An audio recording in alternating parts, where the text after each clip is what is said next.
APJ Abdul Kalam আমাদের দেশে একজন সুপরিচিত নাম। তিনি ভারতের রাষ্ট্রপতি ছিলেন এবং সবচেয়ে বড় কথা তিনি একজন সায়েন্টিস্ট বা বিজ্ঞানী ছিলেন এবং তিনি এয়ারোস্পেস ইঞ্জিনিয়ারিং অর্থাৎ মহাকাশ সম্পর্কে গবেষণা করে গেছেন ইসরো অর্থাৎ আমাদের যে ইন্ডিয়ান স্পেস রিসার্চ অর্গানাইজেশন রয়েছে সেখানে। তো এপিজে আব্দুল কালামের এটা হলো একটা অটোবায়োগ্রাফি।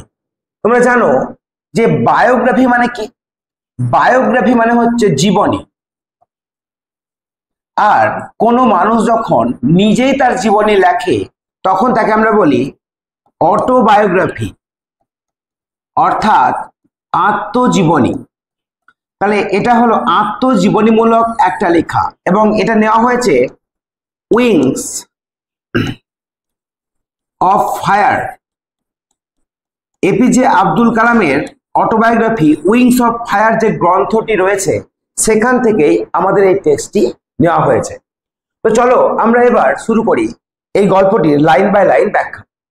স্ট্রং রুটস, দেখো রুট মানে হলো শিকড় বা মূল, আর স্ট্রং মানে হলো যেটা অত্যন্ত শক্তিশালী। তাহলে শক্তিশালী মূল যদি হয় তাহলে তার যে সেই যে গাছটা হবে সেটা শক্তিশালী হবে, তার যে ফল হবে সেটাও খুব সুন্দর হবে। তো এপিজে আব্দুল কালামের তার আত্মজীবনীতে একেবারে ছেলেবেলার যে একেবারে শৈশবকালের যে আত্মজীবনীমূলক বর্ণনা তিনি দিয়েছেন এই স্ট্রং রুটস গল্পের মধ্যে। এখান থেকে আমরা বুঝতে পারছি যে এটার নামকরণ এপিজে আব্দুল কালাম করেননি, এটা করেছেন আমাদের বোর্ড অর্থাৎ West Bengal Council of Higher Secondary Education. তো স্ট্রং রুটস অ্যাকচুয়ালি এটা বোঝাতে চাইছেন যে এপিজে আব্দুল কালাম যে পরিবার থেকে বিলং করতেন সেই পরিবারটা কেমন ছিল, সেই পরিবারের রুট বা শিকড় কেমন ছিল। অর্থাৎ এপিজে আব্দুল কালামের ফ্যামিলি, তার মায়ের ক্যারেক্টার বা তার মায়ের পরিবার, তার বাবার পরিবার, যেখানে বসবাস করতেন এপিজে আব্দুল কালাম সেখানকার পরিবেশ, এই সব কিছু মিলিয়েই কিন্তু আমরা আমাদের এপিজে আব্দুল কালামকে পেয়েছিলাম। এবং যদিও আজকে আমরা এখন তাকে হারিয়েছি, তিনি আর আমাদের মাঝে নেই। তো এই কারণেই এই গল্পটার নামকরণ করা হয়েছে স্ট্রং রুটস। তো দেখো আমরা এবার এই গল্পটির, গল্প তো নয়, এটা হচ্ছে অটোবায়োগ্রাফি অর্থাৎ আত্মজীবনী। এই আত্মজীবনীর আমরা লাইন বাই লাইন পুঙ্খানুপুঙ্খভাবে বঙ্গানুবাদ করব। তো যে কথাগুলি যিনি বলছেন তিনি আর কেউ নন, তিনি হলেন ডক্টর এপিজে আব্দুল কালাম। তো দেখো, আই ওয়াজ বর্ন, আমি জন্মগ্রহণ করেছিলাম। এখানে আমি বলতে মাথায় রাখবা ডক্টর এপিজে আব্দুল কালাম। তাহলে আই ওয়াজ বর্ন, আমি জন্মগ্রহণ করেছিলাম into a middle class. Middle class মানে হলো মধ্যবিত্ত, তামিল ফ্যামিলি মানে তামিল পরিবারে। এপিজে আব্দুল কালাম একজন দক্ষিণ ভারতের মানে ব্যক্তি। তো উনি তামিল পরিবারে জন্মগ্রহণ করেছিলেন এবং তার পরিবার ছিল মিডিল ক্লাস বা মধ্যবিত্ত পরিবার। কোথায়? In the island town. Island town মানে দ্বীপ শহর, ঠিক আছে, অফ রামেশ্বরম। তাহলে রামেশ্বরমের যে একটা দ্বীপ টাউন ছিল, দ্বীপ শহর ছিল, অর্থাৎ যার চারিদিকে জল, এরকম একটা টাউন ছিল সেই রামেশ্বরমের, তার সেই শহরে জন্মগ্রহণ করেছিলেন ডক্টর এপিজে আব্দুল কালাম। অর্থাৎ আমি জন্মগ্রহণ করেছিলাম, আব্দুল কালাম বলছেন যে আমি জন্মগ্রহণ করেছিলাম মধ্যবিত্ত একটা তামিল পরিবারে রামেশ্বরম নামক একটি দ্বীপ শহরে। ইন দ্য আর্স্টওয়াইল, আর্স্টওয়াইল মানে তখনকার বা পূর্ববর্তী মাদ্রাস স্টেট অর্থাৎ মাদ্রাসে। তো এখন যার নাম হয়েছে চেন্নাই, সেই চেন্নাইয়ের আগেকার নাম ছিল মাদ্রাস। তো আর্স্টওয়াইল মানে যাকে আগে বলা হতো মাদ্রাস, সেই মাদ্রাসে রামেশ্বরম যে টাউন শহর, যে আইল্যান্ড টাউন, সেই আইল্যান্ড টাউনের একটা মধ্যবিত্ত তামিল পরিবারে আমি জন্মগ্রহণ করেছিলাম। মাই ফাদার, আমার বাবা, Jainul Abdin, had neither much formal education. তাহলে আমার বাবা, মাই ফাদার অর্থাৎ আমার বাবা জৈনুল আবদিন, তার মানে হ্যাড নিদার তার ছিল না, মাচ মানে খুব বেশি, ফর্মাল এডুকেশন। ফর্মাল এডুকেশন মানে হচ্ছে স্কুল কলেজ ইউনিভার্সিটির যে শিক্ষা, অর্থাৎ আমরা যে মাধ্যমিক উচ্চ মাধ্যমিক গ্র্যাজুয়েশন পোস্ট গ্র্যাজুয়েশন এগুলো করি, এগুলো হচ্ছে আমাদের ফর্মাল এডুকেশন। তো আমাদের এপিজে আব্দুল কালামের বাবা, যার নাম হচ্ছে জৈনুল আবদিন, ওনার কোনো ফর্মাল এডুকেশন বা যে এই প্রথাগত শিক্ষা তার ছিল না। নর মাচ ওয়েলথ, কোনো সম্পত্তি, খুব বেশি যে সম্পত্তি বা ধনসম্পদ ছিল তাও নয়। প্রথমে আমরা জানি যে তিনি বলেছেন যে আমি একটা তামিল পরিবারে, এবং সেটা মধ্যবিত্ত তামিল পরিবারে জন্মগ্রহণ করেছিলাম। তারপরে দেখো, ডিসপাইট দিস অ্যাডভান্টেজেস, ডিসপাইট মানে সত্ত্বেও, এই ডিসঅ্যাডভান্টেজেস এই অসুবিধা থাকা সত্ত্বেও। কোন অসুবিধা? একটা অসুবিধা হচ্ছে যে এপিজে আব্দুল কালামের বাবার কোনো ফর্মাল এডুকেশন ছিল না, আর 2 নম্বর হচ্ছে কোনো সম্পত্তি খুব বেশি ছিল না। তাহলে এই যে ডিসঅ্যাডভান্টেজ, অসুবিধা, অ্যাডভান্টেজ মানে সুবিধা, ডিসঅ্যাডভান্টেজ মানে অসুবিধা, এই অসুবিধা থাকা সত্ত্বেও, ডেসপাইট দিস ডিসঅ্যাডভান্টেজেস, এই অসুবিধা থাকা সত্ত্বেও, হি পজেস্ট মানে অধিকার করা, কারোর অধীনে কিছু থাকা। তাহলে তার মধ্যে কি ছিল? হি পজেস্ট গ্রেট মানে মহান, ইননেট মানে আন্তরিক, মানে একেবারে জন্মগত, উইজডম মানে জ্ঞান। অর্থাৎ ওনার মধ্যে, এপিজে আব্দুল কালামের বাবার মধ্যে তার কি ছিল না, তো একটা গ্রেট ইননেট উইজডম, একটি মহান, একটি ইননেট মানে আন্তরিক বা বলতে পারি জন্মগত একটা জ্ঞান ছিল। অ্যান্ড এবং এ ট্রু সত্যকারের জেনারোসিটি মানে হলো উদারতা অফ স্পিরিট মানে আত্মা বা মনের।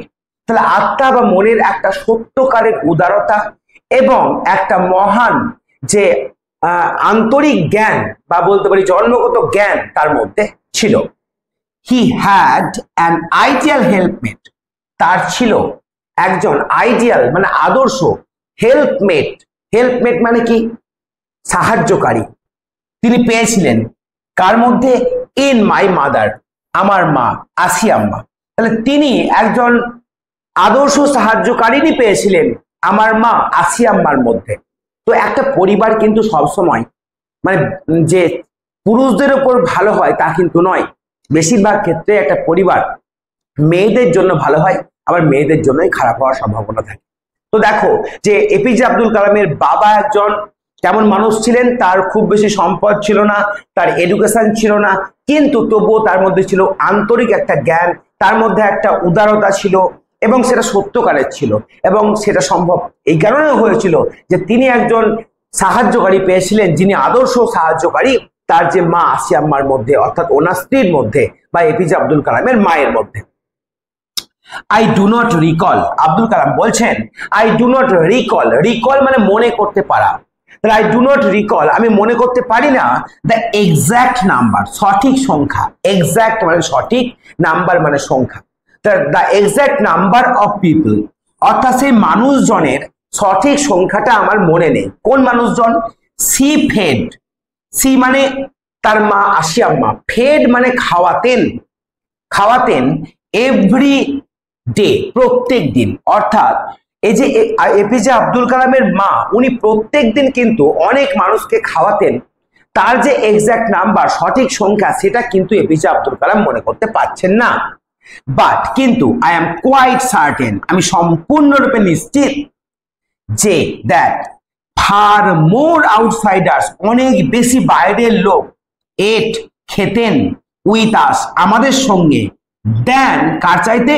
All the members of our own family, আমাদের নিজের পরিবারে যত মানুষজন ছিল সেগুলিকে পুট টুগেদার করলে, একসঙ্গে করলে, পুট টুগেদার মানে একসঙ্গে করলে যত মানুষজন হয় তার চাইতে অনেক বেশি বাইরের লোক কিন্তু এপিজে আব্দুল কালামের বাড়িতে খেতেন, এবং ওনাদের প্রত্যেক দিন খাওয়াতেন এপিজে আব্দুল কালামের মা।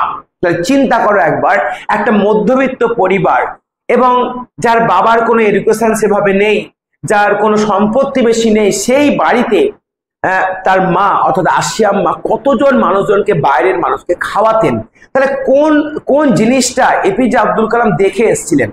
বিজ্ঞানী আমরা অনেক দেখেছি, কিন্তু এপিজে আব্দুল কালামকে আমরা মনে রেখেছি শুধুমাত্র বিজ্ঞানী হিসাবেই নয়, তার যে মানসিকতা, তার যে চিন্তা ভাবনা, তার যে থট প্রসেস সেটা কিন্তু দেখো কোন পরিবার থেকে, কোন ধরনের পরিবার থেকে তিনি উঠে এসেছেন, এটা কিন্তু মনে করার বিষয়। তারপরে দেখো, মাই প্যারেন্টস মানে আমার বাবা মা ওয়ার ছিল ওয়াইডলি ব্যাপকভাবে রিগার্ডেড সম্মানীয়। আমার বাবা এবং মাকে ব্যাপকভাবে সম্মান করা হতো। তাহলে কোনো একটা পরিবারকে সম্মান কখন করা হয়? যখন সেই পরিবারের মধ্যে কিছু আইডিয়াল কোয়ালিটি থাকে, তখনই তো মানুষজন সম্মান করে। তাহলে my parents were widely regarded, ব্যাপকভাবে আমার বাবা মাকে সম্মান জানানো হতো কি হিসাবে? অ্যাজ অ্যান আইডিয়াল কাপল, একজন আদর্শ দম্পতি হিসাবে।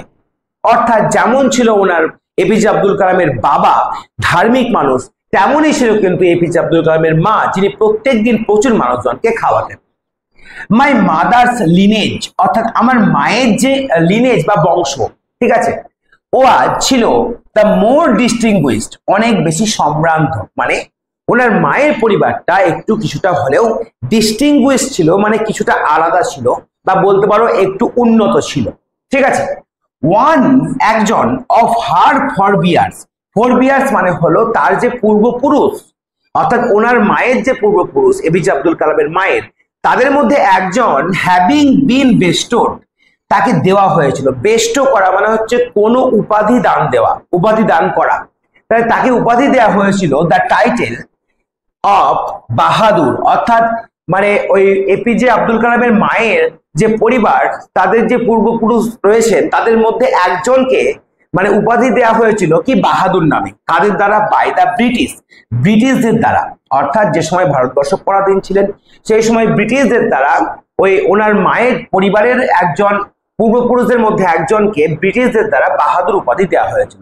তাহলে এখান থেকেই বলছেন যে যাই হোক, কোনো কারণে হোক না কেন, এপিজে আব্দুল কালামের যিনি মা ছিলেন তার পরিবারটা ছিল কিছুটা সম্ভ্রান্ত বা কিছুটা আলাদা, বা উন্নত। তারপরে দেখো, I was one of many children, আমি ছিলাম অনেক শিশুদের মধ্যে একজন। তার মানে এপিজে আব্দুল কালামের বাড়িতে অনেক শিশু ছিল। এ শর্ট বয়, একটি ছোটখাটো ছেলে বা বেঠে ছেলে, উইথ র্যাদার আনডিস্টিংগুইশড লুক। দেখো, ডিস্টিংগুইশড মানে কি বললাম? যে বিশেষ, আর আনডিস্টিংগুইশড মানে হচ্ছে অবিশেষ, সাধারণ। লুকস মানে দেখতে। তাহলে আমি কেমন ছেলে ছিলাম? আমি ছিলাম একটা ছোটখাটো ছেলে, এবং আনডিস্টিংগুইশড লুক মানে আমার যে লুক বা চেহারা সেটা ছিল একেবারে সাধারণ। বর্ন টু টল, এবং আমি জন্মগ্রহণ করেছিলাম টল মানে লম্বা, অ্যান্ড হ্যান্ডসাম প্যারেন্টস, মানে আমার বাবা এবং মা ছিল লম্বা এবং হ্যান্ডসাম। হ্যান্ডসাম মানে যথেষ্ট সুন্দর দেখতে। তো এপিজে আব্দুল কালাম বুঝতে পারছি আমরা যে ছোট বয়সে অনেকটাই মানে বেঁটে ছিলেন, তো পরবর্তীকালে তিনি যথেষ্ট লম্বা হয়েছেন আমরা দেখেছি। তো দেখো কি বলছেন, যে এপিজে আব্দুল কালাম বলছেন যে আমার বাবা মা খুব হ্যান্ডসাম ছিল, কিন্তু আমি কিন্তু খুব সাধারণ ছিলাম, ঠিক আছে, দেখতে আর কি। উই লিভড, আমরা বাস করতাম, in our ancestral house. Ancestral মানে পূর্বপুরুষ দ্বারা প্রাপ্ত, মানে পূর্বপুরুষের দ্বারা প্রাপ্ত যে বাড়ি, সেই বাড়িতে আমরা বাস করতাম। মানে সেই বাড়িটা ওরা যে অন্য জায়গায় কিনেছিল তা নয়, পূর্বপুরুষ থেকে চলে আসা যে বাড়ি ছিল সেই বাড়িতেই ওনারা বাস করতেন। হুইচ ওয়াজ, যেটা ছিল, বিল্ড যেটা তৈরি হয়েছিল, ইন দ্য মিডিল, মিডিল মানে মধ্যবর্তী সময়ে, অফ দ্য 19th সেঞ্চুরি, 19 শতকের। 19 শতক মানে 1801 থেকে 1900 মাঝামাঝি সময়, মানে 1850 বা এই টাইমের মধ্যে। তাহলে এই টাইমের মধ্যে এই বাড়িটা তৈরি হয়েছিল। ইট ওয়াজ, এটা ছিল, এ ফেয়ারলি, ফেয়ারলি মানে একেবারে পুরোপুরি ভাবে, লার্জ মানে বড়, পাকা হাউস, পাকা বাড়ি। এটা ছিল পাকা বাড়ি, অর্থাৎ কাঁচা বাড়ি বা মাটির বাড়ি নয়। সেটা মেড অফ, সেটা তৈরি ছিল কিসের? লাইমস্টোন। লাইমস্টোন মানে কি? চুনা পাথর, চুনা পাথরের, অ্যান্ড ব্রিক, ব্রিক মানে ইট। তাহলে ইট এবং চুনা পাথর দিয়ে তাদের বাড়িটা ছিল, এবং সেটা একটা বিশাল বড় এবং পাকা বাড়ি ছিল। এবং সেটা কোথায় ছিল? অন দা মস্ক স্ট্রিট, মানে মস্ক স্ট্রিটে ছিল, ঠিক আছে। তাহলে ইন রামেশ্বরম, তাহলে রামেশ্বরম যে জায়গাটা, টাউনটা, তার যে মস্ক স্ট্রিট মানে বিভিন্ন টাউনের যে স্ট্রিটের নাম হয় না, বিভিন্ন রাস্তার নাম হয়, যেমন কলকাতায় আমরা পাই যে রবীন্দ্র সদন বা বিভিন্ন রকমের রোড পাই, তো সেই রোড, সেই হিসাবে মস্ক স্ট্রিট বলে রোড ছিল, সেই রোডের সেই রামেশ্বরম শহরের যে মক স্ট্রিট ছিল, সেখানে তাদের বাড়িটা ছিল। মাই অস্টার ফাদার, অস্টার মানে কঠোর, কঠোর বলতে পারো, আমার কঠোর বাবা। কঠোর বলতে এখানে সেই হিসাবে নয় যে তিনি নিষ্ঠুর ছিলেন, কঠোর মানে প্রচন্ড ডিসিপ্লিন। ডিসিপ্লিন মানে মানে মানে একেবারে সম্পূর্ণভাবে শৃঙ্খলিত। তা বাবা, হ্যাঁ, ইউজ টু মানে যেটা অভ্যাস ছিল অতীতকালের, তিনি কি করতেন? ইউজ টু অ্যাভয়েড, অ্যাভয়েড করতেন মানে এড়িয়ে চলতেন। তাহলে আমার যে মানে শৃঙ্খলিত বাবা, ইউজ টু অ্যাভয়েড, তিনি এড়িয়ে চলতেন অল সমস্ত ইন এসেন্সিয়াল। এসেন্সিয়াল মানে প্রয়োজনীয়, আর ইন এসেন্সিয়াল মানে হচ্ছে অপ্রয়োজনীয়। সমস্ত অপ্রয়োজনীয় কি? কমফোর্ট মানে আরাম, অ্যান্ড লাক্সারিজ মানে বিলাসিতা। দেখো আমরা অনেকেই আমাদের বাড়িতে টিভি, ফ্রিজ, এসি, রেফ্রিজারেটর, তারপরে তোমার ইন্ডাকশন, কত কিছু আমরা নিয়েছি, আমরা কত আরাম প্রিয়। কিন্তু এখানে বলছেন যে এপিজে আব্দুল কালাম বলছে যে আমার বাবা সমস্ত ইন এসেন্সিয়াল, যেগুলো প্রয়োজন নাই, সেই সমস্ত আরামগুলো, বিলাসিতাগুলোকে তিনি অ্যাভয়েড করতেন বা এড়িয়ে চলতেন। কিন্তু হাউএভার, যাই হোক, অল নেসেসিটিস, যেগুলো প্রয়োজনীয় জিনিস, সমস্ত যেগুলো প্রয়োজনীয় জিনিস ওয়ার প্রোভাইডেড ফর, সেগুলির কিন্তু যোগান দেওয়া হতো। প্রোভাইডেড ফর মানে সেগুলি কিন্তু ছিল, যেগুলি প্রয়োজনীয় সেগুলি কিন্তু অবশ্যই ছিল। ইন টার্মস অফ ফুড, যেমন খাবার, খাবার যথেষ্ট পরিমাণে ছিল। মেডিসিন মানে ঔষধপত্র থাকতো। আর ক্লদিং, ক্লদিং মানে পোশাক আশাক থাকতো। তাহলে যেগুলো আমাদের ফান্ডামেন্টাল যে এসেন্সিয়াল থিংস, সেই জিনিসগুলো কিন্তু একমাত্র মানে ছিল বাড়ির মধ্যে। আর অপ্রয়োজনীয় যে সমস্ত জিনিস, সেগুলোকে তিনি পারলে অ্যাভয়েড করতেন। ইনফ্যাক্ট, বস্তুত পক্ষে, আই উড সে, আমি বলতে পারি, মাইন ওয়াজ মানে আমার ছিল এ ভেরি সিকিউর চাইল্ডহুড, একটা যথেষ্ট খুব বেশি পরিমাণে সিকিউর চাইল্ডহুড। সিকিউর মানে কি? একেবারে নিরাপদ, নিরাপদ একটা শৈশব কাল। মেটেরিয়ালি মানে আমাদের পার্থিবভাবে যেগুলো দরকার, খাবার, পোশাক, বইপত্র, ওষুধ, এই সমস্ত দিক থেকে। অ্যান্ড ইমোশনালি, ইমোশনালি মানে হচ্ছে আমাদের যে বাড়ির মনের পরিবেশ, অর্থাৎ মানসিকভাবে বাবা মায়ের মধ্যে যে ঝগড়া এখন আমরা যেমন দেখতে পাই, ছেলের মধ্যে প্রভাব পড়ে, তো এই সমস্ত জিনিস কিন্তু তার পরিবারের মধ্যে ছিল না। তো সেই জন্যই বলছি যে এপিজে আব্দুল কালামকে যে আমরা পেয়েছি শুধুমাত্র একজন বিজ্ঞানী হিসাবেই নয়, একজন মহান মানব বা মানব শিশু হিসাবে, একজন মহান মানুষ হিসাবে আমরা পেয়েছি আমাদের এই ভারতবর্ষের বুকে। তো এই কারণেই কিন্তু হয়েছে তার স্ট্রং রুট, তার যে রুটটা ছিল, তার যে জন্মস্থান, তার যে পরিবারের যে চালচলন, পরিবারের যে ডিসিপ্লিন, এই সমস্ত কিছু থেকেই কিন্তু আমরা এপিজে আব্দুল কালামকে পেয়েছি। তারপরে দেখো,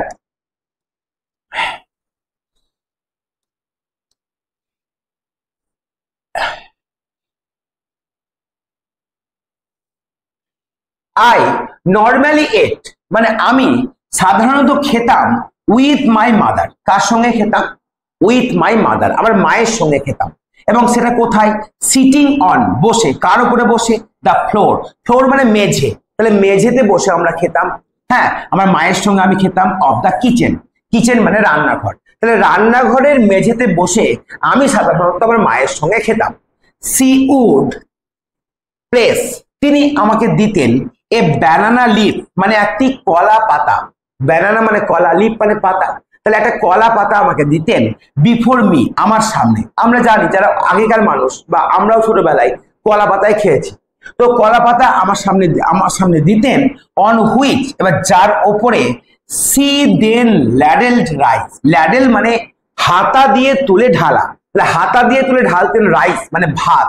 অ্যান্ড অ্যারোমেটিক সাম্বার, অ্যারোমেটিক মানে সুগন্ধিযুক্ত, সুগন্ধিযুক্ত। সাম্বার মানে ডাল, অর্থাৎ এক ধরনের তোমার দক্ষিণ ভারতের ডাল, তাকে সাম্বার বলা হয়, টক জাতীয়। তাহলে অ্যারোমেটিক সাম্বার মানে এক ধরনের যে সুগন্ধি ডাল তিনি দিতেন। এ ভ্যারিটি, বিভিন্ন রকমের সার্প। সার্প মানে হচ্ছে তীক্ষ্ণ বা বলতে পারো খুব ঝাল এরকম। হোম মেড পিকল মানে বাড়ির তৈরি আচার, তাহলে বাড়ির তৈরি আচার তিনি দিতেন। অ্যান্ড এবং এ ডলাপ, ডলাপ মানে হচ্ছে একতাল, একতাল মানে এক থোকা of fresh coconut chutney. Fresh মানে তাজা, কোকোনাট মানে নারকেলের চাটনি। তোমরা দেখবে দক্ষিণ ভারতে বেশিরভাগই নারকেল গাছ রয়েছে, তো নারকেল গাছ যেহেতু থাকতো তাই ফ্রেশ কোকোনাটের চাটনি তারা করতে পারতো খুব সহজে। তো এই জিনিসগুলো কিন্তু মানে এপিজে আব্দুল কালাম বলছে যে আমার মা আমাকে এগুলো দিত এবং আমি সাধারণত আমার কোথায় বসে খেতাম না, তো আমার মায়ের সঙ্গে বাড়িতে বসেই রান্নাঘরের যে মেঝে সেখানে বসে আমি খেতাম। তারপরে দেখো, দা শিবা টেম্পল মানে শিব মন্দির, হুইচ মেড যেটা করেছিল রামেশ্বরমকে সো ফেমাস অনেক বিখ্যাত টু পিলগ্রিমস তীর্থযাত্রীদের কাছে। তাহলে দেখো, দ্য শিবা টেম্পল মানে শিব মন্দির, হুইচ মেড যেটা করেছিল রামেশ্বরমকে সো ফেমাস এত বিখ্যাত টু পিলগ্রিমদের কাছে, সেটা ওয়াজ ছিল অ্যাবাউট মানে প্রায় এ 10 মিনিট ওয়াক মানে 10 মিনিটের হাঁটা পথ, মানে হেঁটে 10 মিনিট ফ্রম আওয়ার হাউস আমাদের বাড়ি থেকে। তাহলে আমাদের বাড়ি থেকে যে শিব মন্দিরটা ছিল রামেশ্বরমের যেটা বিখ্যাত শিব মন্দির, সেটা 10 মিনিটের হাঁটা পথ। আওয়ার লোক্যালিটি আমাদের যে লোক্যালিটি মানে স্থানীয় যে বসবাস বা জায়গা বা যে স্থান, সেটা ওয়াজ প্রিডোমিনান্টলি মানে মূলত মানে বেশিরভাগই আর কি মুসলিম, অর্থাৎ এপিজে আব্দুল কালামের যে লোকালিটি ছিল সেটা বেশিরভাগই মুসলিম ফ্যামিলি বাস করত। বাট কিন্তু দেয়ার ওয়ার সেখানে ছিল কোয়াইট এ লট অফ মানে বেশ কিছু হিন্দু ফ্যামিলিজ টু মানে হিন্দু পরিবারও, অর্থাৎ এপিজে আব্দুল কালামের যে লোকালিটি সেই লোকালিটিতে বেশিরভাগই ছিল মুসলিম পরিবার, কিন্তু তা সত্ত্বেও বেশ কিছু হিন্দু পরিবার সেখানে থাকতো। লিভিং তারা বাস করত অ্যামিকেবলি বন্ধুত্বপূর্ণ ভাবে উইথ দেয়ার মুসলিম নেবার্স তাদের মুসলিম নেবার্স বা প্রতিবেশীর সঙ্গে। তারা যে সমস্ত হিন্দুরা ওই লোকালিটিতে বাস করত যেখানে এপিজে আব্দুল কালামের বাড়ি ছিল, সেটা মূলত মুসলিম পরিবার হলেও মুসলিম ফ্যামিলি বেশিরভাগ থাকলেও কিছু হিন্দু ফ্যামিলি ছিল যারা বন্ধুত্বপূর্ণভাবে মুসলিম পরিবারের সঙ্গে বাস করত। দেয়ার ওয়াজ এ ভেরি ওল্ড মস্ক তাহলে সেখানে ছিল একটি খুব পুরনো একটি মস্ক মানে তোমার কি মস্ক মানে হলো মসজিদ ইন আওয়ার লোকালিটি আমাদের এলাকায়।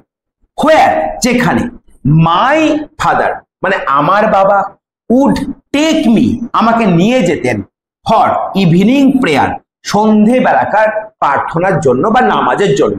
তাহলে আমার বাবা আমাকে সন্ধেবেলায় সেই মস্কে নিয়ে যেতেন ইভিনিং প্রেয়ার বা সন্ধেবেলাকার প্রেয়ারের সময়।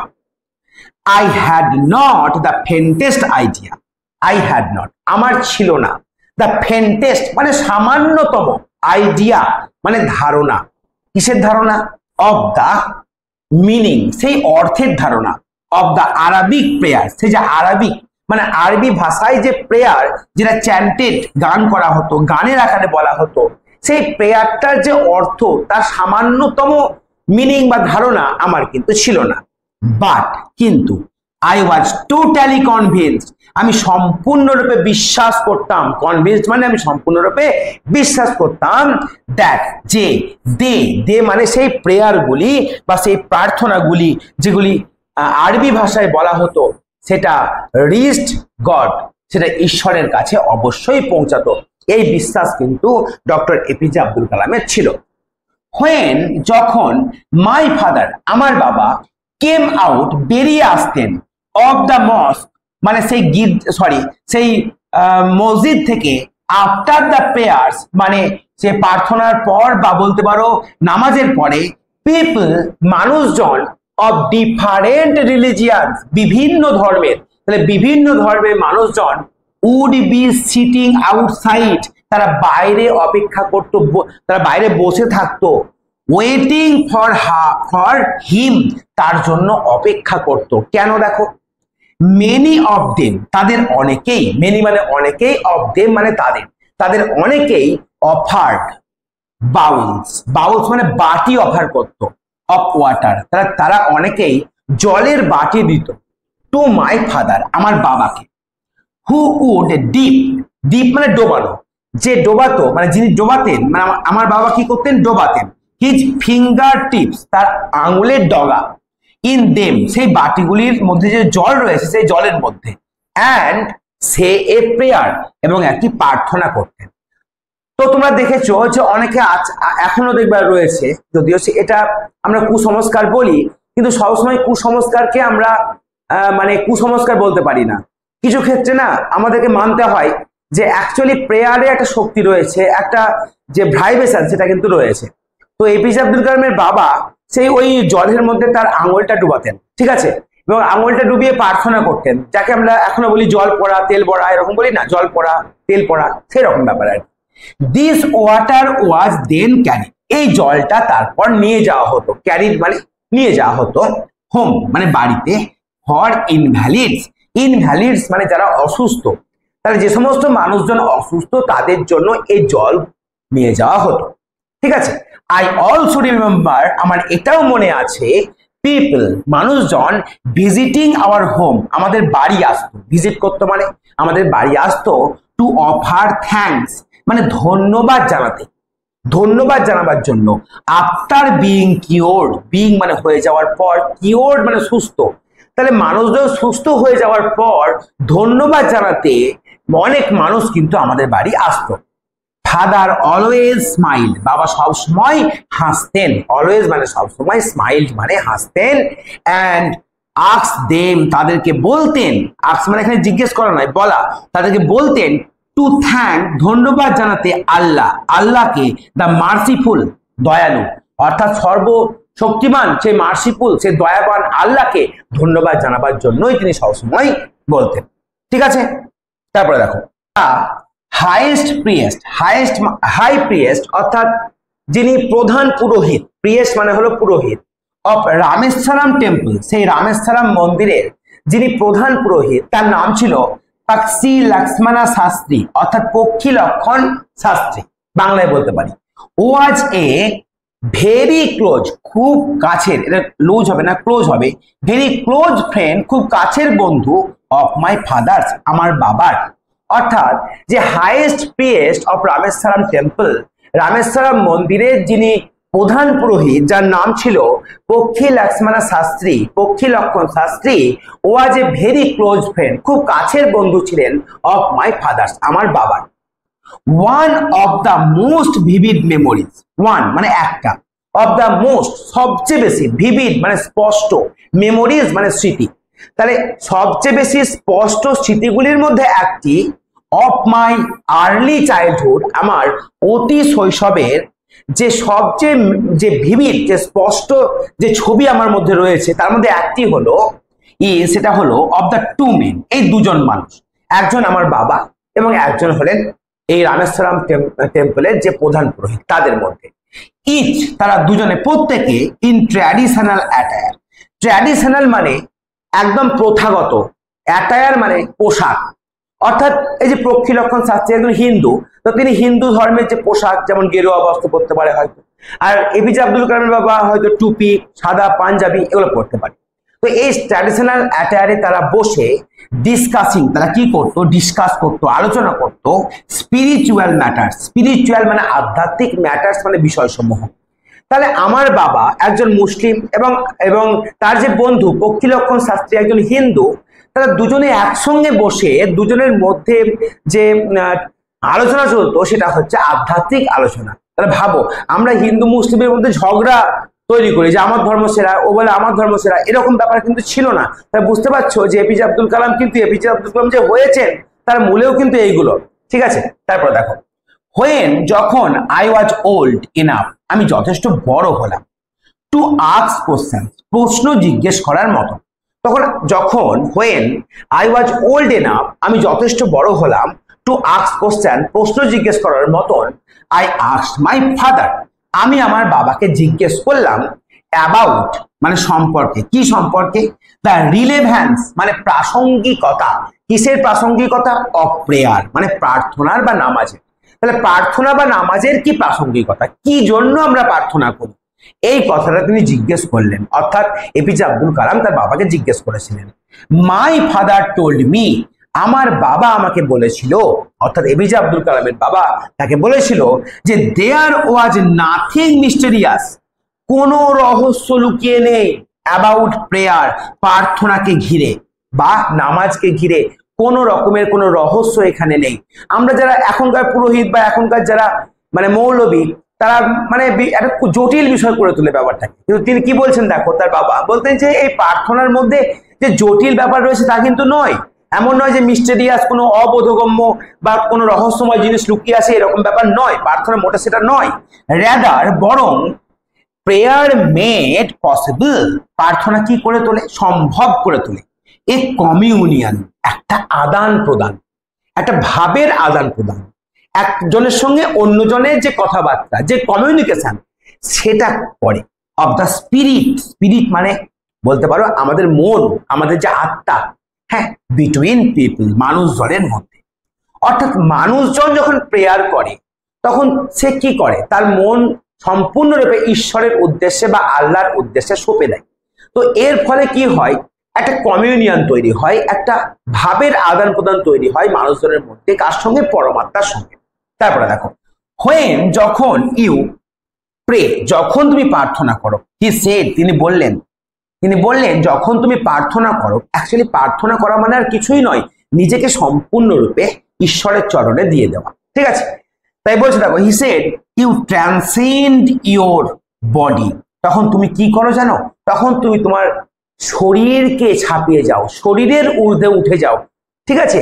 অ্যান্ড বিকাম, হয়ে যাও, এ পার্ট, একটা অংশ, অফ দ্য কসমস, কসমস মানে বিশ্ব ব্রহ্মাণ্ড, তখন তুমি একটা বিশ্ব ব্রহ্মাণ্ডের অংশ হয়ে পড়ো। হুইচ নোজ নো ডিভিশন, যে যে যে বিশ্ব ব্রহ্মাণ্ড কোনো ডিভিশন জানে না, কোনো ভেদাভেদ জানে না। ভেদাভেদ তো মানুষ তৈরি করে। তা কি বলছে? সে বিশ্ব ব্রহ্মাণ্ড যে কোনো ভেদাভেদ জানে না। কিসের ভেদাভেদ জানে না? ওয়েল, কার ধন বেশি, কার ধন কম, কার সম্পত্তি বেশি, কে বড় লোক, কে গরিব, এই যে ডিভিশন, এই যে তোমার বলতে পারো যে ভেদাভেদ, সেটা কিন্তু কসমস, বিশ্ব ব্রহ্মাণ্ড জানে না। তার কাছে, পরমাত্মার কাছে সবাই সমান। এজ, কোনো এজ নেই, কোনো বয়সের বাধা নেই, কোনো কাস্ট, কোনো জাতি নেই, কোনো ক্রিড নেই, কোনো রকমের কোনো উপজাতি নেই। অর্থাৎ কাস্ট, ক্রিড, এজ, ওয়েলথ, কোনো রকমের ডিসক্রিমিনেশন কিন্তু বিশ্ব ব্রহ্মাণ্ড করে না। যখন তুমি প্রেয়ার করো তখন তুমি সকলেরই মধ্যে থাকো, বা তুমি বিশ্ব ব্রহ্মাণ্ডেরই একটা অংশ হয়ে যাও। তো আজকে এতদূর পর্যন্ত থাকবে। আমরা সেকেন্ড পার্টে এর পরের অংশটুকু ক্লিয়ার করব।